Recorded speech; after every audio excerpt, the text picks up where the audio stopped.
Hi there guys, in this video I'm going to show you the most important tips and tricks for your Realme Narzo 70x. By the way, I'll also be making a dedicated video for the best feature section where I'll show you all the features available on this phone. So definitely check out that video as well, link will be in the description. Now before we get started, please hit the like button or dislike button and comment if possible, it encourages us a lot.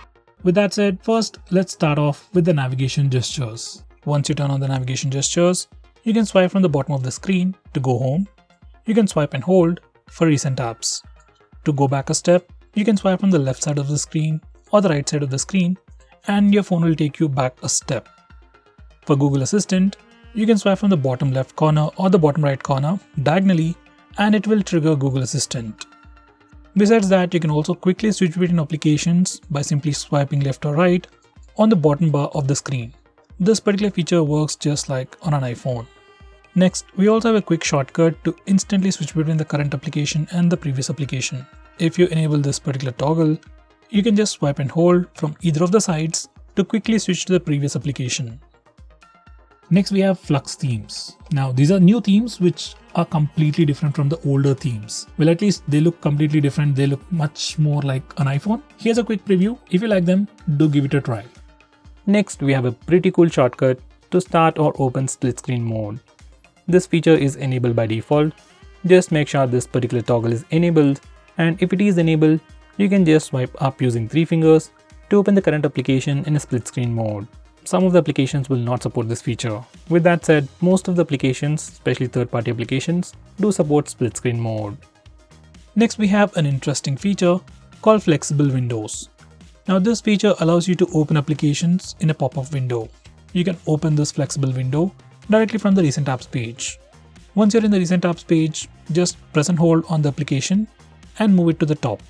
You'll get a semicircular animation at the top, and once you see that, you can release the app and that application will open in a floating window. Now you can move around this app just by holding the bar at the top. Now you can use this floating window just like a regular application. Now we can also resize this floating window by just dragging the bottom left corner or the bottom right corner. If you resize it to become much smaller, it will enter the mini mode. In the mini mode, it will become a standard size and go to the top left corner or the top right corner. Now in this mode, you can just do a single click to open that application in a floating window, or else do a double click to open that application in a full size window. I mean like a full sized application. Next, we can also quickly hide these floating windows. Just bring the window to the left corner or the right corner and then the application will hide.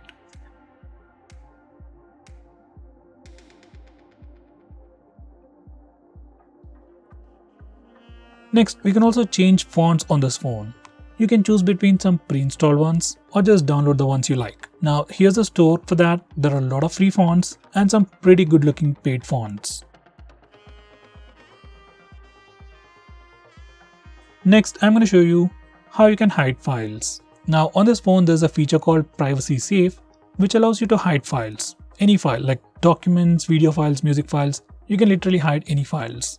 Once you enable this feature, you can directly go to the private safe and hide files, or else no matter where you are, whether it's the gallery or a file manager, you can select the file and click share and then send it to the privacy safe, and that particular file will be automatically hidden. It's a pretty cool feature that comes built into the phone.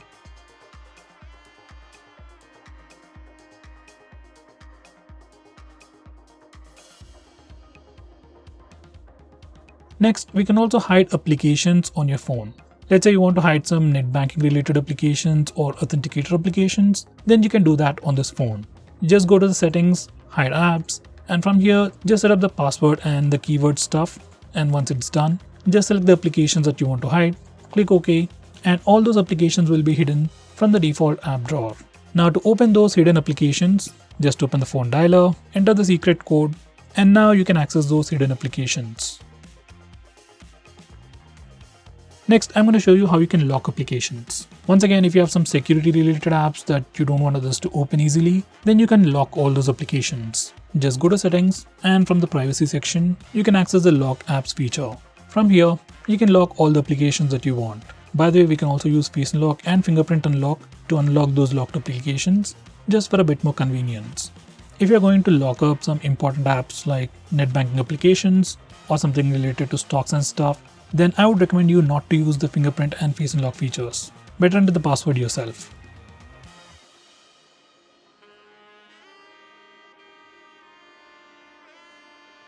Next we have Smart Sidebar. Now this is another super handy feature. Once you enable it, you can access a sidebar by just swiping from the upper edge. In the sidebar you have some quick shortcuts to some actions and some quick shortcuts to applications. You can just drag any of these applications out to open them in a floating window. You can also drop these applications to the bottom to open applications in split screen mode. It's a super useful feature. Next we have Super Power Saving Mode. Once you enable this feature, your phone will turn on the dark mode and stop all the applications running in the background, and it'll just give you access to 4 applications. By doing all this, you can increase the standby time of your phone. If you are ever low on battery and you don't want your phone to switch off, you can try this mode. Next we have a new gesture called Icon Pull Down Gesture. Now once you enable this feature, on your home screen, you can swipe diagonally on the left side or right side to quickly pull down all the icons near your finger. It's just a quick and easy way to reach out applications just with a single finger. Next we have Swipe Down Gesture on the home screen. By default it is set to search or global search. Once you do a swipe down gesture, you can search for application names or even contacts directly from your home screen. I personally suggest you to change it to notification drawer.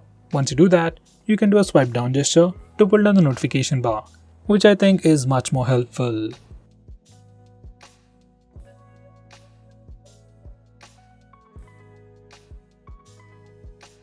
Next, we can also change the display refresh rate of this phone.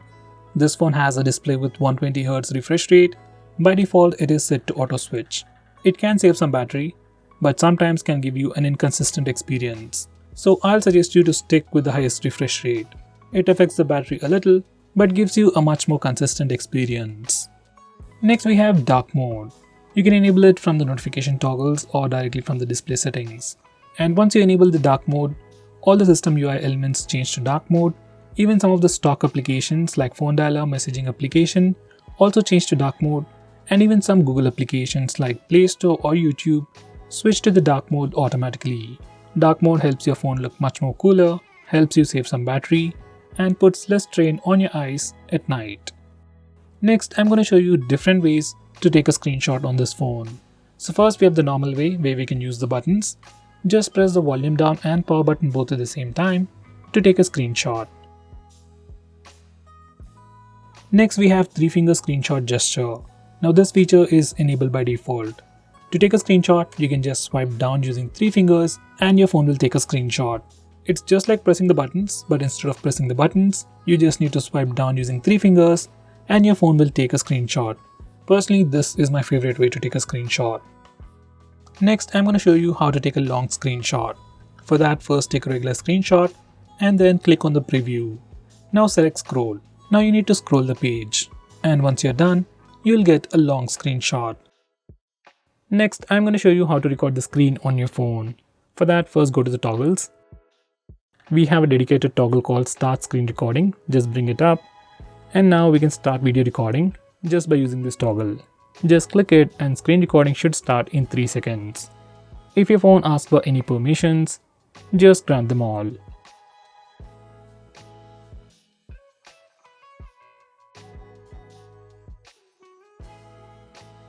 Next, I'm going to show you how to disable lock screen magazine, or you might even call it dynamic wallpaper on the lock screen. First, here's a quick preview of the lock screen, and every time you lock your phone or every time you come to the lock screen, we see a different wallpaper. Some people like it, some people don't, especially I personally don't like it. So if you're like me and if you want to disable it, this is how you can disable it from settings.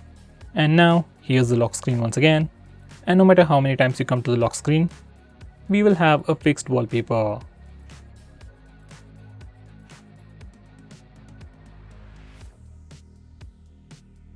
Next, I'm going to show you some camera gestures.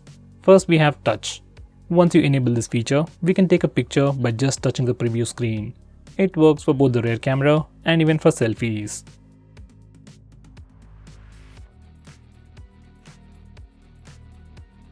Next, we have the palm gesture, which only works for the front camera, and it's great for taking selfies. Just enable it and then show your palm to the front camera and your phone will take a picture in just 2 seconds. Next, I'm going to show you how to trigger Google Assistant with the power button. Just enable this toggle and now press and hold the power button to trigger Google Assistant. If you press and hold the power button longer, we will see the power options. If you are using navigation gestures, this is pretty useful.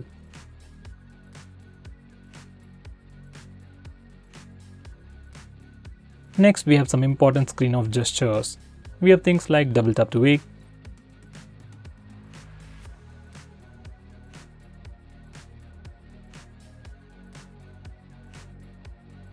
we can also draw a note to open the camera application.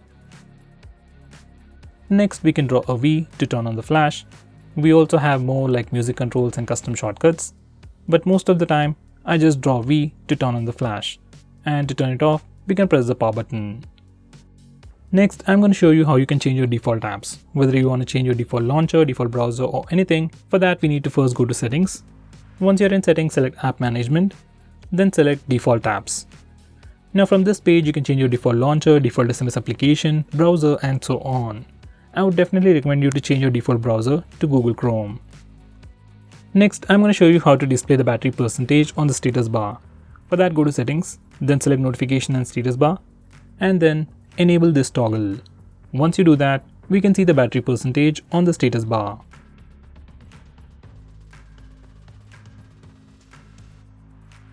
In the same way, if you want to see the network usage on the status bar, enable this toggle.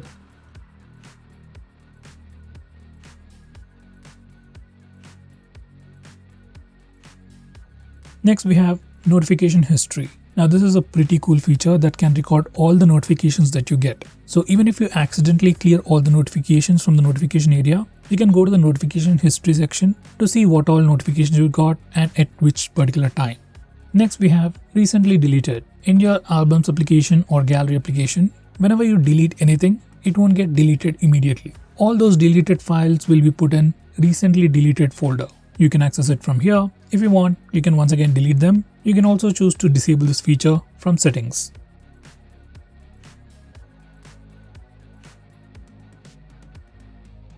Next, we have app battery management. Now if you want to completely take control of your phone, stop applications from auto launching or stop applications from running in the background to save data or to save battery, you can do all that from here.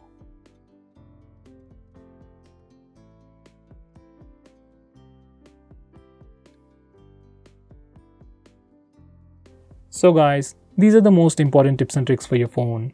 If I missed out on anything important, do let me know by commenting below this video, and definitely check out my video on best features. Link will be in the description. Now with that said, if you're planning to buy this phone, please use the link in the description. It always helps the channel.